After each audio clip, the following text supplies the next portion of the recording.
ပရိသတ်များအားလုံးပဲမင်္ဂလာပါရှင်ဒီနေ့တင်ဆက်ပေးသွားမယ့်အကြောင်းအရာလေးကတော့ငွေနှစ်တောင်းနဲ့ဈေးသွားပြီလို့အခုဒုက္ခရောက်ခဲ့ရတဲ့မင်းသမီးအေးမြတ်သူအကြောင်းလေးပဲဖြစ်ပါရဲ့ရှင်ပရိသတ်ကြီးရဲ့လက်ရှိအချိန်ခါမှာတော့မိဖို့ကြောင့်ဝင်ပြီးတော့မိသားစုအတွက်ဟင်းချက်နေရတဲ့အေးရှင်မတိုင်းရဲ့အကြီးမားဆုံးတော့ကဘာလဲလို့မေးလိုက်ရင်တော့ဒီနေ့ကိုဘာဟင်းချက်ရမလဲဆိုတာထက်ဒီနေ့ဈေးဘယ်လောက်တောင်ကုန်မလဲဆိုတာကပို့ပြီးတော့ကြီးမားနေတဲ့နေ့စဉ်ဆေးပစ္စည်းမှုတစ်ခုဖြစ်နေခဲ့ပါပြီလွန်ခဲ့တဲ့နေ့ငယ်ကာလတွေတုန်းကတော့ငွေ1000-2000ဆိုတာကမိသားစုတစ်နက်စာအတွက်တော့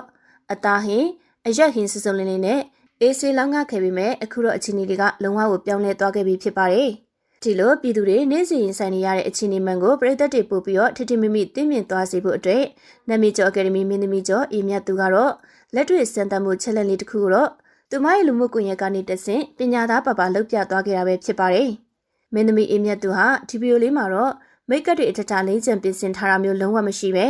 ရိုးရိုးရှင်းရှင်းတာမန်အင်ရှင်မတယောက်ရဲ့အပြင်စင်မျိုးနဲ့သူမရဲ့တူလေးကိုလက်ဆွဲပြီးတော့ရက်ွက်စီတဲ့ကိုဈေးဝယ်ထွက်ခဲ့တာပဲဖြစ်ပါတယ်။သူမရဲ့ရည်မှန်းချက်ကတော့အင်မတန်ရိုးရှင်းပါတယ်။ငွေကျပ်1000တီတီနဲ့တရက်စာဟင်းဖို့လောင်းကအောင်ဝယ်ပြမယ်ဆိုတဲ့စိတ်ကူးနဲ့ဈေးထဲကိုချီချခဲ့တာပါ။အစာပိုင်းမှာတော့ကြီးစုနေတဲ့ပရိသတ်တွေကလည်းမင်းသမီးရဲ့ဈေးဝယ်ထွက်တဲ့ချစ်စရာပုံရိပ်လေးတွေကိုတော့ဘလော့အစီအစဉ်လေးတစ်ခုအနေနဲ့ပေါ့ပေါ့ပပဲသဘောကျကြီးစုခဲ့ကြတာပါ။ဒါပေမဲ့တကက်လက်တွေ့ဈေးဆိုင်တွေရှိရောက်လို့ဈေးနှုန်းတွေကိုကိုယ်တိုင်မေးမြန်းစုံစမ်းကြည့်လိုက်ရတဲ့အချိန်မှာတော့အေးမြတ်သူတယောက်မန်းချက်နဲ့နန်းအတွက်လုံးဝကိုမကိုက်ညီတော့ပါဘူး။ကုန်စည်နှုန်းတွေကတော့သူမှထင်မှတ်ထားရတဲ့အစမတန်ကိုခုန်တက်နေတာကိုတော့မြေဝါထင်းထင်းတွင်းမြင်လိုက်ရတာဖြစ်လို့ပါပဲ။အစိုးရဆုံးနဲ့ဘတ်ဂျက်ကိုအထိနာဆုံးဖြစ်သွားစေတဲ့အရာကတော့သူမရဲ့တူလေးက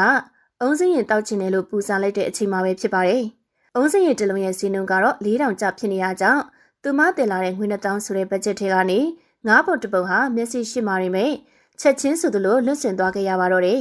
။ဒီအချိန်ဒီမှာတော့အေးမြတ်သူတယောက်ကျန်တဲ့ငွေလေးနဲ့ဟင်းမှုကိုဘယ်လိုမှဆက်တွက်လို့မရတော့ဘဲနဲ့ခေါင်းမိတောက်ပြီးတော့အရှုံးပေးလိုက်ရပါတော့တယ်။ဟုတ်ကဲ့ပါဒီဗီဒီယိုလေးမှာတော့အပေါ်ရင်ကြည့်တော့တာမန်ဖြောပြရေးတက်တဲ့ဗီဒီယိုလေးတစ်ခုလို့ထင်ရပြီမဲ့ဒီအဖြစ်ပြရဲ့နောက်ကွယ်မှာတော့အင်မတန်မှကြီးမားတဲ့လူမှုရေးမိမောင်ထုတ်ပြမှုတစ်ခုပါဝင်နေကြတာပဲဖြစ်ပါတယ်။ငွေ1000ဆိုတဲ့ပမာဏဟာအခြေခံစားတော့ကိုအနေငယ်ကိုတောင်းမှမနှဲကိုဝယ်ယူနေရတဲ့အထိတန်မိုးကျဆင်းသွားခဲ့ပြီဖြစ်ကြောင်းကိုတော့လက်တွေ့သက်သေပြနေခဲ့ပါတယ်။နာမည်ကြီးနုပညာရှင်တယောက်တောင်မှငွေ1000နဲ့ဈေးဝယ်ရတာခေါင်းကိုက်သွားရတဲ့ဆိုရင်တော့ပုံမှန်ဝင်ငွေလေးနဲ့တမိသားစုလုံးရဲ့စားဝင်နေရေးကိုဖြည့်ရှင်းနေရတဲ့တာမန်ပြည်သူတွေအခြေခံလူတန်းစားအိမ်တော်ရှင်မတွေရဲ့နေ့စဉ်ရင်ဆိုင်နေရတဲ့စိတ်ဖြစ်စီမှုကတော့ဘလောက်တောင်ကြီးမားနေမလဲဆိုတာကိုတော့တွေးကြည့်ုံနဲ့တင်ကိုချင်းစာစရာကောင်းလာပါတယ်။အေးမြတ်သူကဒီလိုပကတိအမှန်တရားကိုပရိသတ်တွေညီငွေမသွားစေပဲ